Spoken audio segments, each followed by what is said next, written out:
Om Namo Bhagavate Vasudevaya. Om Namo Bhagavate Vasudevaya. Om Namo Bhagavate Vasudevaya. Srimad Bhagavatam Canto 1, Chapter 6, Text 37, Translation and Commentary by His Divine Grace A.C. Bhaktivedanta Swami Prabhupada.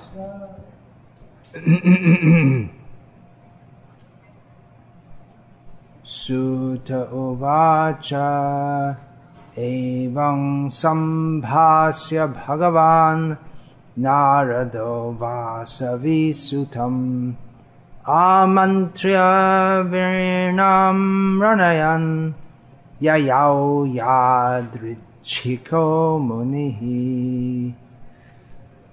Can we record this?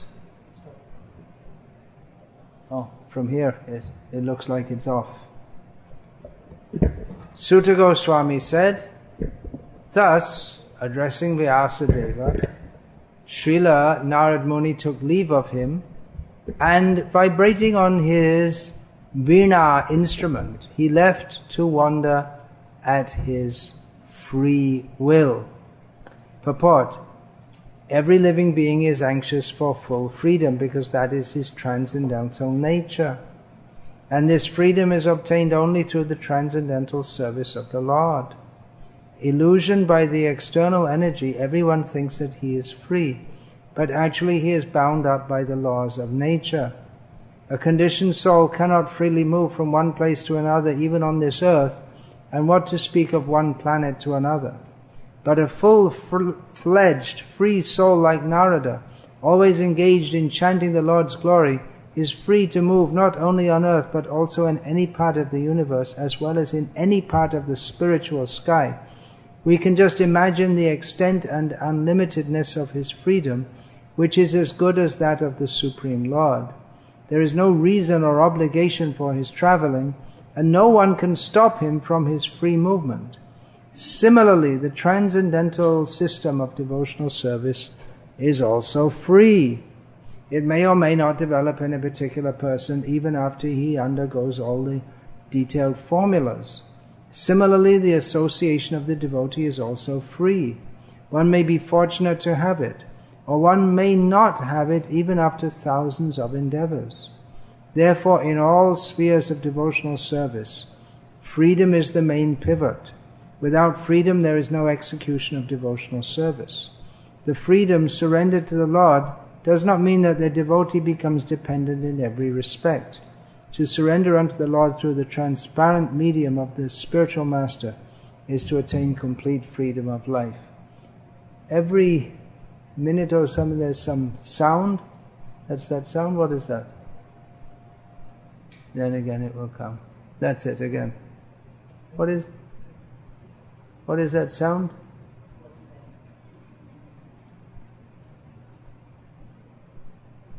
No one knows? There it is again. Less than a minute. It's a gate sound. The door. It's a security alarm. Mm-hmm. I can't tell you what it's spoiled. Many interesting statements in this purport. The purport is built around the last word of the verse, yadrichika, which Yadrichika. The penultimate word of the verse. Which means according to one's own desire. So freedom, Srila Prabhupada takes up the topic of freedom. Srila Prabhupada writes that freedom is only attained through the transcendental service of the Lord. It seems to be contradictory. How can you be free and doing service also? Just before that he writes that freedom is every living being is anxious for full freedom because that is his transcendental nature. It is the nature of the living being to have freedom, but some freedom. limited freedom. Without freedom, we would be just machines. Sometimes people say, well, why we're in this material world? Why, if God loves us, why doesn't He just put us in the spiritual world where we're all happy? But the happiness of the spiritual world comes from service to Krishna, which is the constitutional nature of the living being. Unless we do it voluntarily, it's not really service. We can have robots serving Krishna, but then there's no exchange of love. It's voluntary.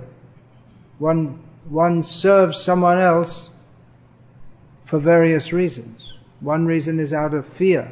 Do what I say or else kill you.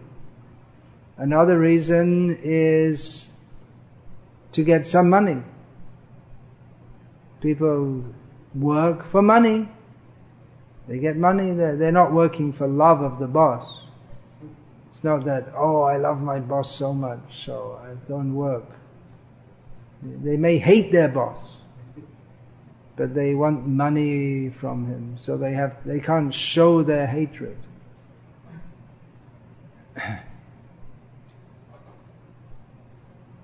But devotional service means serving without any personal motive, neither out of fear or out of desire for personal gain. Mostly religious systems, they tell us, oh, you better worship God, otherwise He'll throw you into hell forever. Or they say, well, if you worship God, you can go to heaven and get so many virgins you can enjoy, or whatever.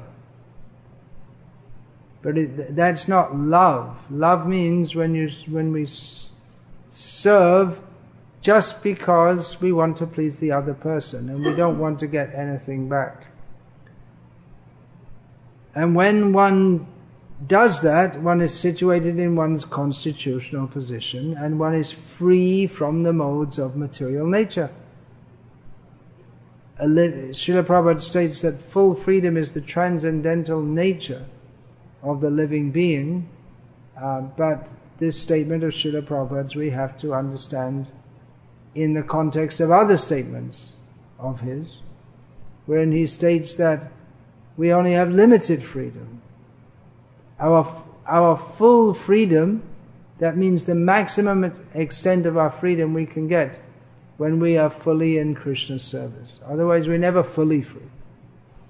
Even Krishna is not fully free. Now you may say, well, he must be. He's God. That's one of his defining characteristics, as given in the beginning of Srimad Bhagavatam. Swarat.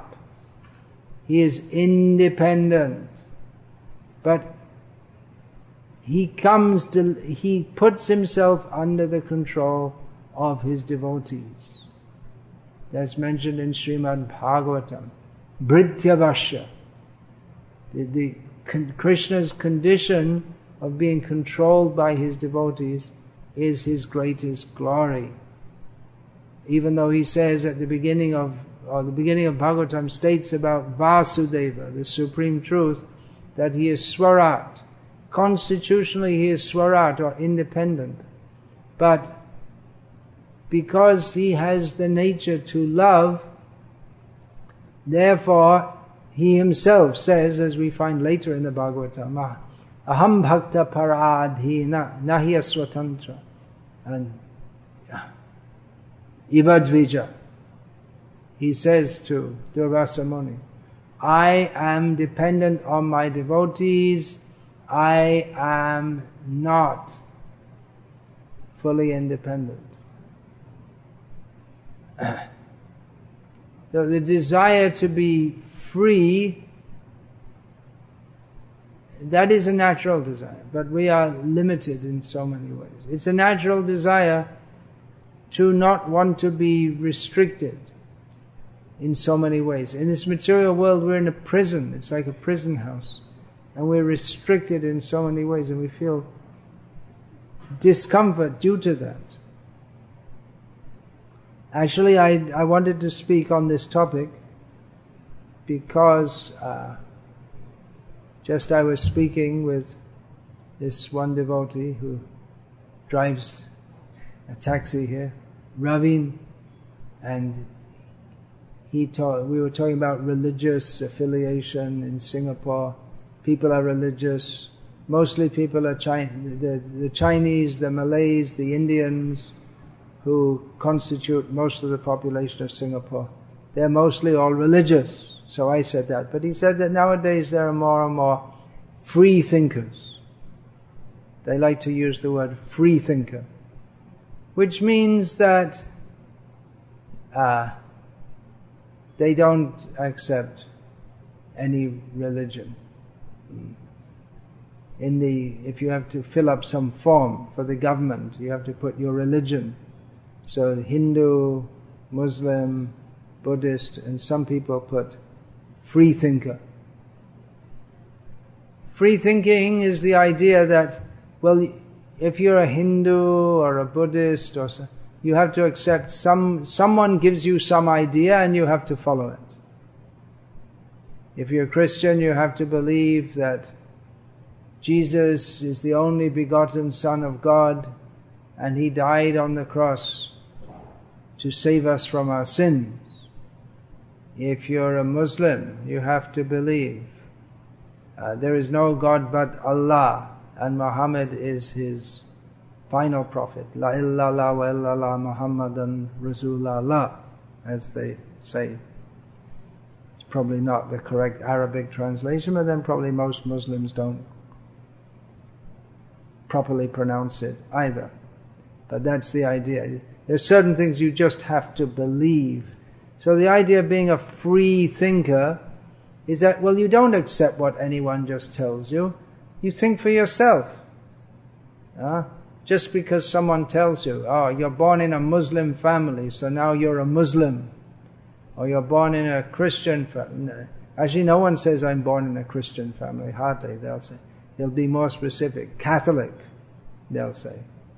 Or Orthodox, or Baptist, or Baptist Reformed, or whatever. They'll usually be more specific. So there's the idea, if you're a Catholic, then you have to believe not only that Jesus died on the cross to save us from our sins, but also you have to believe in the Pope and the Church and everything else that goes along with it. And if you're Protestant, you have to believe not in the Pope. The Catholics think the Pope is the most sacred person on earth, and the Protestants, at least they used to, but maybe some of them still do, think that the Pope is the Antichrist, or the personification of evil on earth. They're both Christians, but one of them thinks the Pope is very good, and one set thinks he's very bad. Anyway, the point is that you have a set of beliefs which you're just supposed to believe, and the free thinkers think that, no, we'll think for ourselves. We'll come to our own conclusions. We won't accept anything dogmatically without logic and proper rational understanding. And they don't call themselves atheists. It's a more sophisticated term. If you say you're an atheist, it sounds like another kind of dogma that we're against. We don't believe in any religion.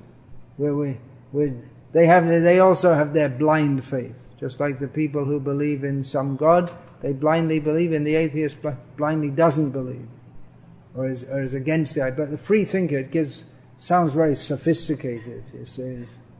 But it comes to the same thing. They don't believe in any God. And they think that, well, we just think by ourselves. It's nonsense. No one thinks. Even to get the idea of being a free thinker, they didn't think it up themselves. They got it from someone else. They didn't invent the term free thinker. And they think we'll speak according to logic. But logic is, how logical can you be? The whole system of logic depends on looking at the world in a certain way. It's another worldview.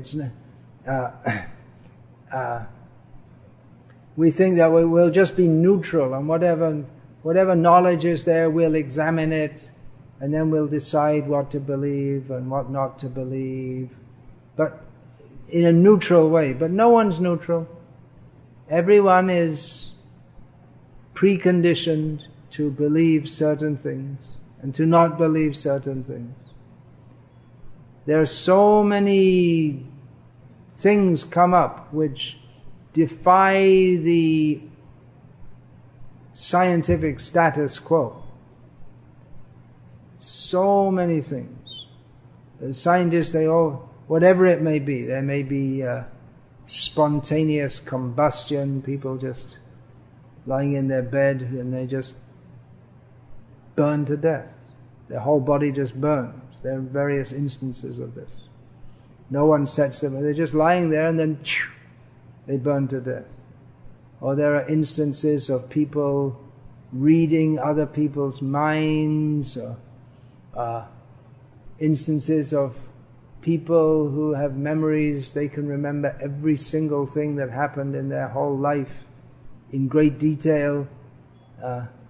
Or there are instances of people being haunted by spirits. I think that's not so common in Singapore. In Malaysia, that used to be quite common when I was there in the 1980s. Is it? In Singapore, not so.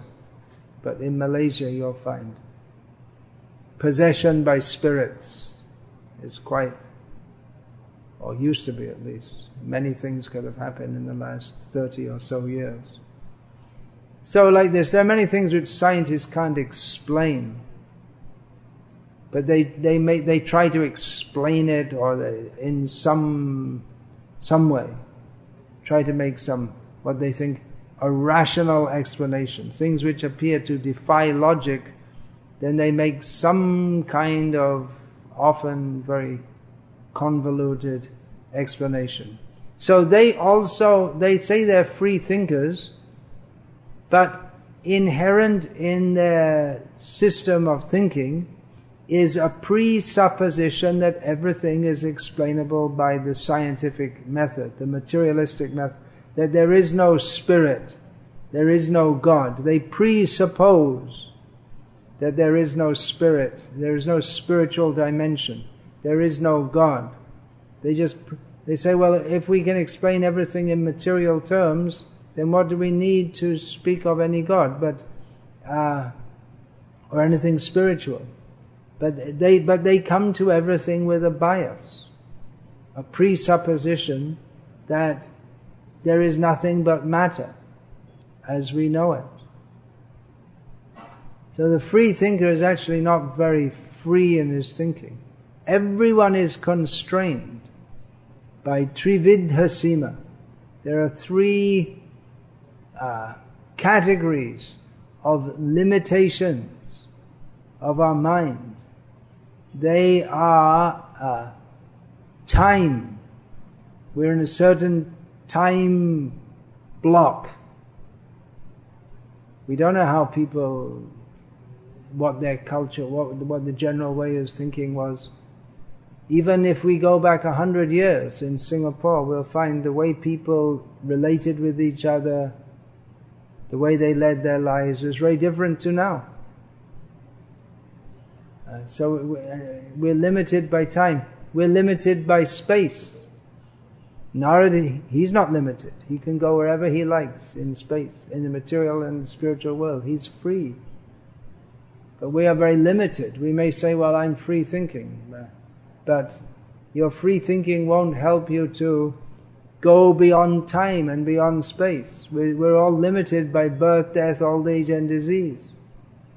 This is the teaching of Bhagavad-gita. It's not a religious teaching as such, it's a statement of fact that everyone in this world seems to ignore to a large extent. We're all going to die. Mostly people ignore that. So that is one great foolishness. As long as we're foolish, then even if we have our so-called freedom, that won't help us very much. So the idea that we can be free thinking, there's time, space, there are three limitations on our thought. Time, space, or three limitations on everything about us: time, space, and thought. What we're able to think of, what we're able to imagine is limited. If one is trained in, for instance, mathematics, one can begin to conceptualize complex mathematics. But one has to have the capacity, and then one has to be trained.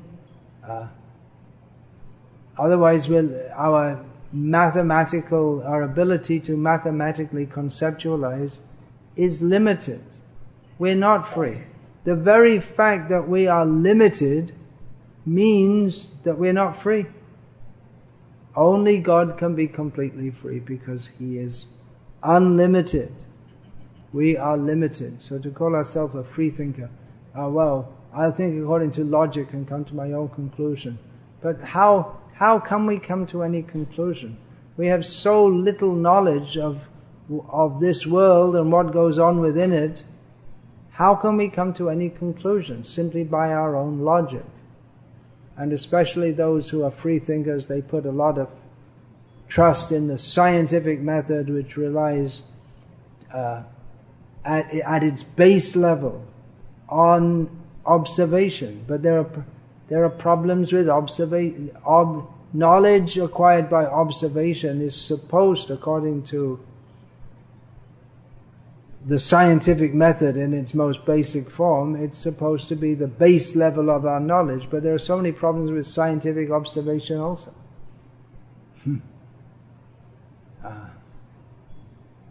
For instance, if we observe a particle, then we want to note down something about it. By the time we note it down, the particle has changed. That is the nature of this world. We were in mathematics, in geometry, we have to draw so many lines and circles and curves. But these are all imaginary. There's no such thing as a line between 2 points. It's something imaginary. As soon as you draw it, it's not a line, it's actually more redolent of a rectangle. If you draw on the paper a line, then the line has width and length. So it has 2 dimensions, which means that it's a rectangle or something close to that. So a pure line should have absolutely no dimensions, but we're not able to draw that. So there's so many problems with our conceptualization. Even if we talk about mathematics, we just happen to use a times table which uses 10, the number 10, as its basic unit. But the mathematics would be different if we used, for instance, 12 as our basic unit. We say free thinking, but in free thinking, we're also, it's not that we just completely use our own logic, but free thinking means we import into our way of thinking the philosophical theories of various philosophers of the Western world, mostly, who pioneered this kind of thinking, that you should think for yourselves. So even if we think I'm thinking for myself, but the very idea of thinking for myself has come from some different Western philosophers. So we're not really thinking for ourselves at all. So our method of processing knowledge is through Guru, Sadhu and Shastra. Not that just we believe something, or we see we observe some phenomena, we carefully study them, and we come to some conclusion. This is the scientific method, but it is imperfect, because our senses are imperfect. We have the tendency to cheat others, we have the nature to be an illusion, and we make mistakes. Brahm pramad, vipralipsa, karna patal. These are the defects of the conditioned state. Asatyare satya karimani. We take that which is unreal to be real. So the free thinkers, they think, oh, we're superior to all these people who believe in gods. And the free thinking spiritualists, the devotee of Krishna like Narad Muni, who would never, just to show his freedom, he wouldn't break his musical instrument. That I can do whatever I like, because he uses that in the service of Krishna. So he's free, he can go to whatever planet he likes and glorify Krishna. But he has personal preferences also. He likes to play his veena. He could bring with him an electric guitar, I guess, or a piano. It would be a little difficult to carry a piano around. Or one of these accordions, they became very popular in ISKCON today. But he likes to play a veena. He likes to sing about Krishna accompanied by this particular instrument. Why? Well, that's his choice. He likes to. Krishna likes it also. And so he does. He wanders here and there and glorifies Krishna. So the idea that, well, we should conduct our own business or whatever, our whole life, in such a way that we're free thinking. We don't accept anyone's opinion. But if we want to take that to the extreme, then we'll probably end up in prison and we won't be free at all. Because if we think, well, now the government wants me to drive on the left-hand side of the road, but I'm a free thinker, so I'll drive on the right-hand side. So you might, why should I follow anyone's pattern of why should they do their thinking for me? I'll think for myself. So you may end up in hospital, quite likely, or in the prison for violating, of course, violating traffic laws are not considered generally so bad, but if you do it 2 or 3 times, then they'll have you in the lockup, and you won't be free. If we want to be free to the full extent, yeah, I can do whatever I like. So insult the Prime Minister of the country. In some countries, yeah, you can get away with it. But in other countries, they'll lock you up and maybe shoot you. So how much freedom do we have? Or even in countries where there's a lot of freedom, is it actually a very valuable freedom to have the freedom to talk all nonsense? The emphasis in the Vedic literature is not so much on freedom as on knowing the truth. Atato Brahma Jignasa. Having attained the human form of life, one should inquire into the nature of the ultimate, absolute principle, Brahma, underlying everything. So it is our nature to be free from misunderstanding, but it is our nature also to be controlled by Krishna. Our freedom comes in submitting to Krishna's will. Others who say, well, I'm free. Well, we're not free from birth, old age, disease or death. So we are subject to Krishna's will.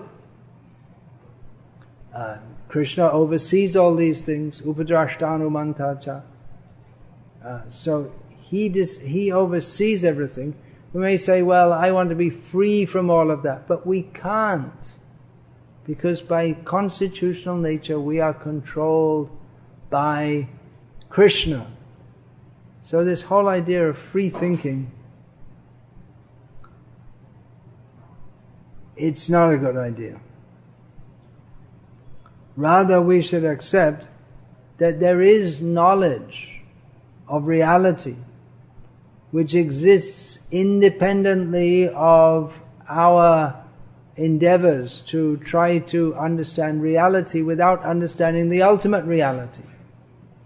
Scientists and so on, they want to understand how the different chromosomes interact with the sunlight, and how we can smelt iron ore, a new, better process. So they have lots of information, but they have no actual knowledge of the purpose of life. And therefore they are very busy in various activities which bind them in material life more and more. There are so many examples. In 1963, I believe it was, there was Martin Luther King Jr. who was leading the civil rights movement so that black people in America could have equal rights to the white people. Then Martin Luther King was shot dead because many of the white people didn't like this idea, so they shot him dead. So for all his calls for freedom, he had to leave his body. Some people didn't like that idea, that they should have freedom to do as they liked. So the time came. His breath had to walk out of his body. He couldn't control that he would remain alive. So the idea that we should be free to do as we like, say as we like, think as we like, dress as we like, this all stems from the whole idea that we are free living beings, which is in the material context, this is untrue. We're not free, or we have very limited freedom. But in the spiritual context, we are free in as much as we are free from the forcing of the material urges. We think we are free, but then Vacho vegam, manasakroda vegam, jihva vegam, udara pasto vegam, etan vegam, yo vishaheta dhira. What is it? Dhira sarvam apimang pritiving sashisha. One who is free from the urges. Maya dictates to us. You talk, go on talking all nonsense. We go on all day. The mind goes on in so many ways. If we can't control the mind, then how are we free? We're not controlling our mind, therefore if we don't have the freedom to control our mind, then the mind is pulling us here and there, like an animal being pulled on a rope. If we can't control our anger, our tongue, our genital, our bellies, then although we may proudly say, I am free to think as I like, to do as I like, factually we are puppets in the hand of Maya. Our freedom means we can surrender to Krishna or not surrender to Krishna. We don't get much beyond this. This is a big decision we have to make. To surrender to Krishna or not to surrender to Krishna. If we surrender to Krishna, then we partake in Krishna's freedom. Krishna is free. He has his blissful pastimes. We can join in those blissful pastimes. But we can't join in them if we maintain a sense of distinction from Krishna. If we decide that, well, I'm different. I don't want to serve Krishna. I'll just do whatever I like. But we can't do whatever we like. Or we may get the opportunity to do what we like, but not in exactly the way that we thought we would like. For instance, we may think, well, I like to eat lots of food. Let me be free to do that. But you might not have the money to do it. Or you might have to go and work very hard to get the money so you can eat lots of apparently very tasty foods. But then when you're working to get the money, then you're not free. You have to do what the boss wants you to do. And then while you're taking the food and you eat too much, you're not free from the laws of nature that you won't get a stomachache by eating so much.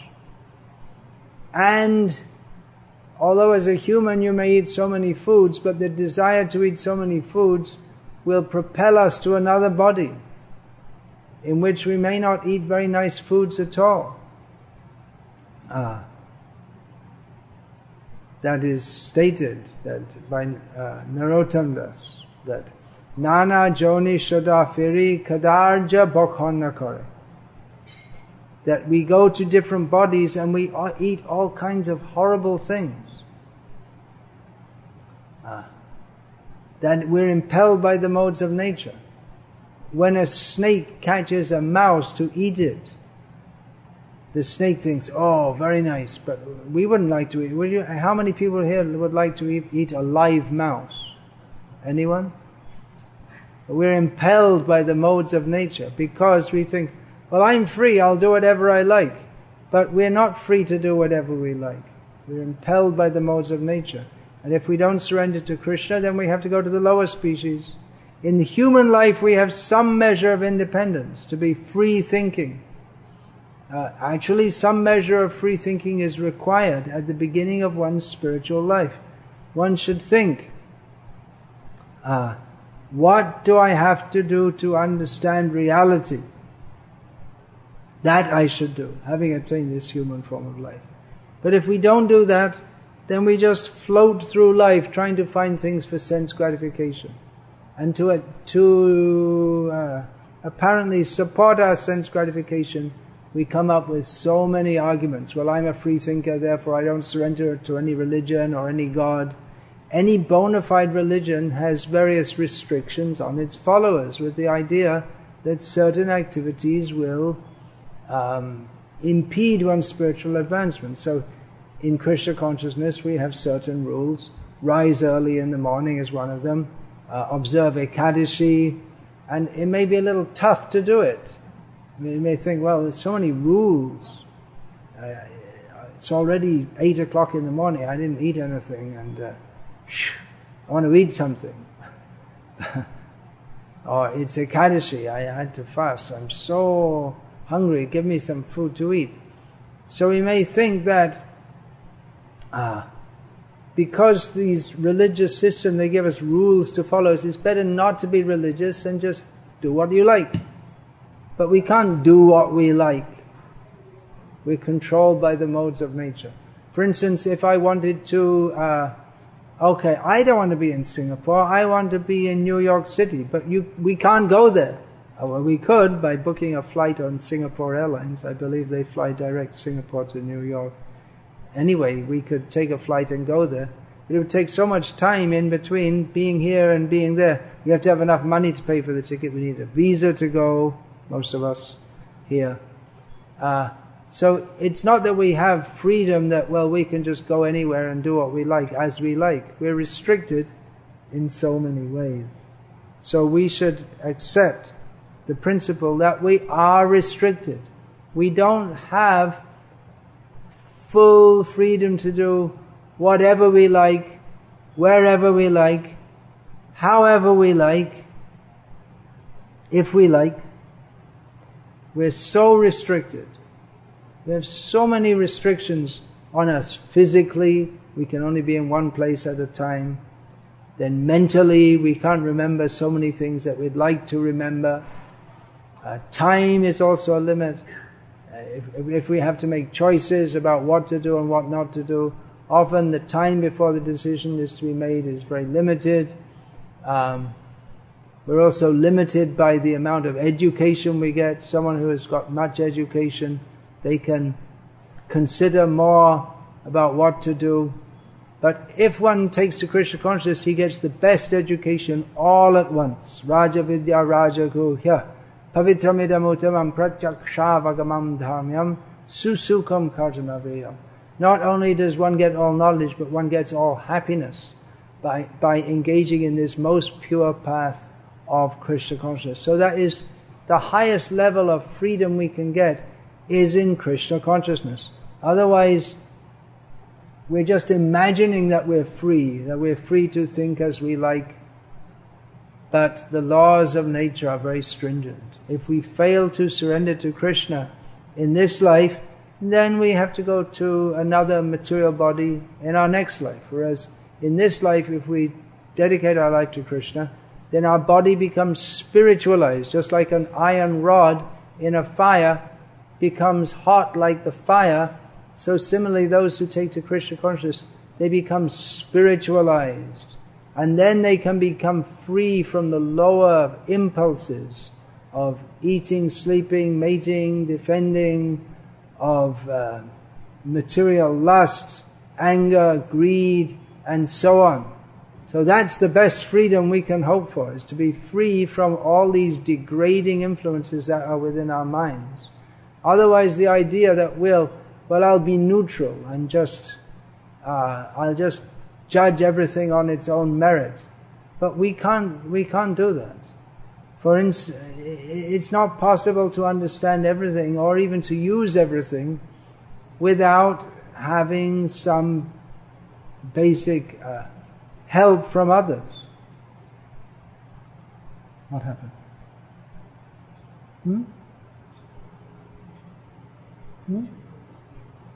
Oh, I have to go? The class time is over? No, I'll go.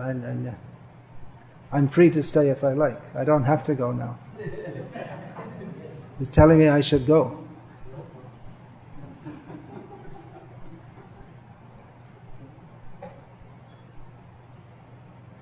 So what was I saying? We depend on others for so many things. Even to make a decision, we have the knowledge.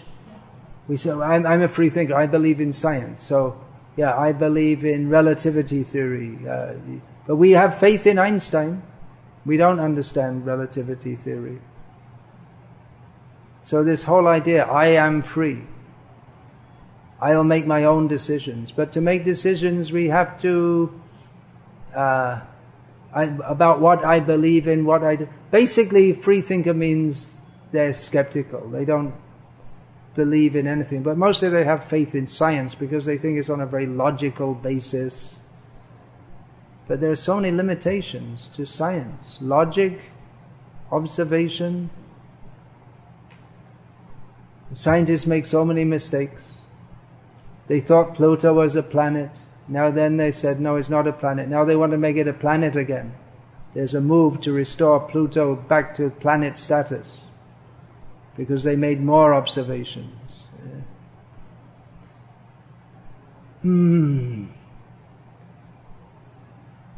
So the Vedic paradigm is that we accept the Vedas as being axiomatically true. There is knowledge of reality.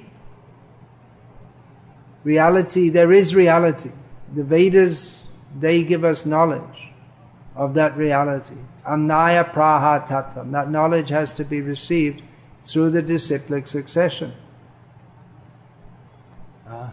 So there is a method, there is knowledge of what is actually real. Free thinker means, I don't really accept anything. Although they do accept so many things. When they're hungry, they don't freely think and think, do I have to eat or not? No. They don't become skeptic about eating. No, I'm going to eat. They accept. They don't even think about it. They say free thinking, but when they're hungry, they don't go into a big philosophical thing. Should I eat or not? No, they just go and take some food. That's all. So many things. They don't think, should I breathe or not? They go on breathing. They accept so many things as on faith as just being normal and natural.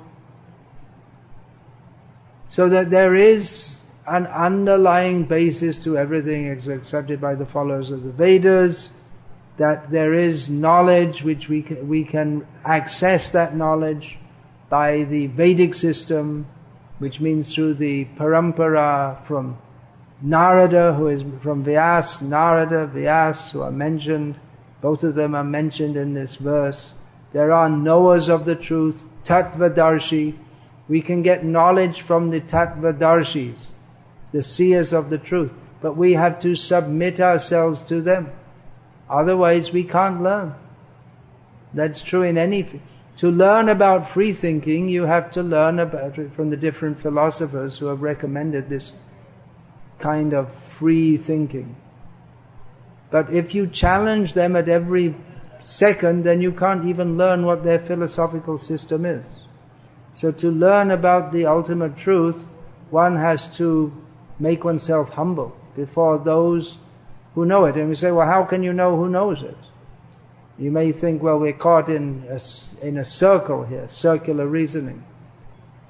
So it does require some faith, but those who are fortunate, they will appreciate those who manifest the symptoms of saintliness. Satyam Shivam Sundaram. The ultimate reality, the truth, is good. Shivam. Shivam means good, auspicious, and beautiful. So those who have that faith, they can recognize someone who is on the platform of Satyam Shivam Sundaram. He's on the platform of truth. He's not cheating us. He's has our welfare in mind. Srila Prabhupada came to the Western world as a representative of Narad Muni to give the ultimate truth, which is for the benefit of everyone. The Srimad Bhagavatam, which is the truth which distinguishes reality from illusion for the welfare of everyone. But if we're so-called free-thinking, no, I won't accept that because it's just someone's idea. But they accept so many so-called scientific things which are also someone's idea, someone's perspective on reality. We can't be absolutely neutral. It's not possible. We see the world through the eyes of the perspective on reality, which is our perspective on reality is influenced by others. That's why free thinkers will generally come up in society, in Western society, where this idea has been propagated. We won't find free thinkers we won't find very many, for instance, in Afghanistan or Saudi Arabia, where there's a certain way of thinking has been in different cultures, is the general overall culture. So the very idea of free thinking is a product of a certain kind of culture, which means it's an inherited thing, which means it's not completely free. It comes from others. It's not that we ourselves have a completely neutral way of thinking, because even to think about free thinking, we have to get the idea from someone else. Or you may say, well, who founded free thinking? Well, there were those who doubted the absolute monopoly on knowledge of the church, so they developed these ideas. But their development of these ideas was also as a negative response to the supposed monopoly on knowledge of the church. So this idea of free thinking, if anyone tells you you're a free thinker, he's a free thinker. How free can you be? How free can we be? Our knowledge is limited, our intelligence is limited, our sensory perception is limited. We tend to be an illusion. We tend to think that we know a lot more than we actually do, or that we have the capacity to understand much better than we actually can. So the followers of the Vedic knowledge, like Narada, they submit their freedom to hear from Vedic authorities. They accept the fact that we are by nature, we have a desire for freedom, that is our nature, because we are free beings in the sense that we are not dull matter, we are not machines. We have some independence. But at the same time, we are controlled in so many ways. So we should find out why we are controlled. How can we be controlled in a way that we can have our best interest, our best situation? So the Vedic conclusion, ultimately one can come to the Vedas. One can find so many different opinions, There are so many factors to be considered. We are eternal beings.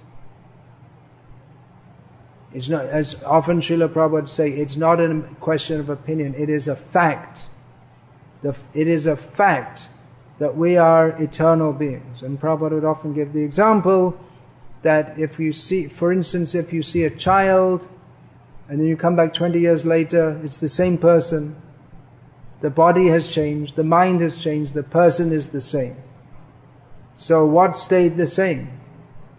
The body chemicals all changed. So the person is not chemicals. The person is the consciousness, independent of the chemicals. So this is also, you could say, using some kind of logic.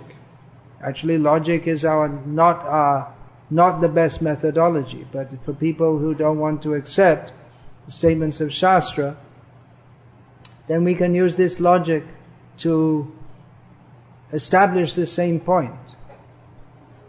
Avinashi tu tadviti yena sarvamidam tatam, to establish that which pervades the whole body is consciousness, which is non-destructible. The chemical formation of the body changes, it's destroyed. The body that I say, I was 5 years old, but that body is gone and it won't come back. So I am not chemicals. I am spiritual. I am consciousness. I am eternal. So by using logic we can also start our philosophy. But ultimately, to understand, we have to understand we are very small. Reality is very great. We have to not just by our own free thinking we can understand everything. And some people say, well, you can't understand everything. Well, who are you to say you can't understand everything? That means you are already, you know the ultimate reality. You are giving some limits. You can't demonstrate that you can't understand everything. We can understand everything by the grace of everything, who is Krishna. We are very small by nature. But we can understand. But we have to become submissive and recognize there are higher powers than us, who if we submit to can reveal themselves to us. Ultimately that is Krishna. As Narad very well knows. The free rolling Narada. But he doesn't just wander here and there without any purpose. His purpose is to glorify Krishna. Otherwise in this material world everyone is wandering. Brahmanda Brahmite. This is our business. Eta Brahmanda Bhari Ananta Jiva Gancha Rashi Laka Jonite Kari Brahman. In this universe there are unlimited living beings wandering here and there. Just wandering. In 84 lakh species of life. In Hindi there's actually Urdu word. Patartka means just roaming here and there, no particular purpose, nothing, just wandering. They don't know why, for what, where they're going, where they came from, just wandering around. Even the ants are more purposeful. They have some particular purpose. But a human being, he has no purpose in life. He thinks he's free, he's controlled by the modes of nature, he's controlled by lust. So freedom means to become free from birth and death. Freedom means, free thinking means we should submit our thinking process to those who can teach us how to think in a way that will give us freedom from birth and death. So this is the best kind of free thinking. Hare Krishna. Any question about this, please?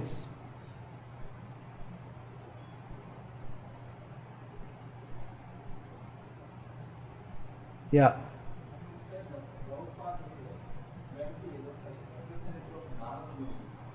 Srila Prabhupada went to the Western countries as a representative of Narad Muni.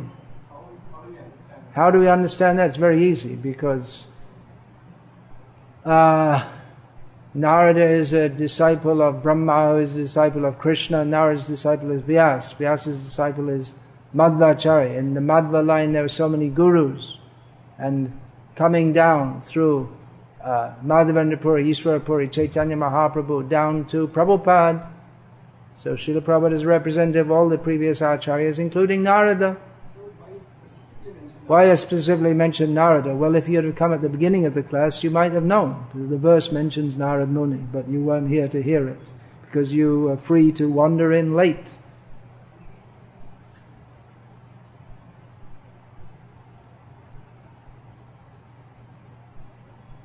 That's partial proper use of your freedom and partial misuse. The good use is that you came, and the misuse is that you came late.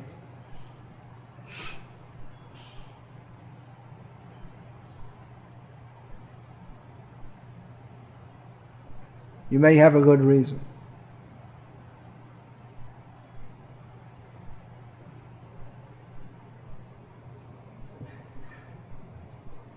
Anything else, please? Questions, comments, protests? 5, 4, 3, 2, 1, finished. Okay. Hare Krishna. That's all for now. Yeah, announce the books and the CDs.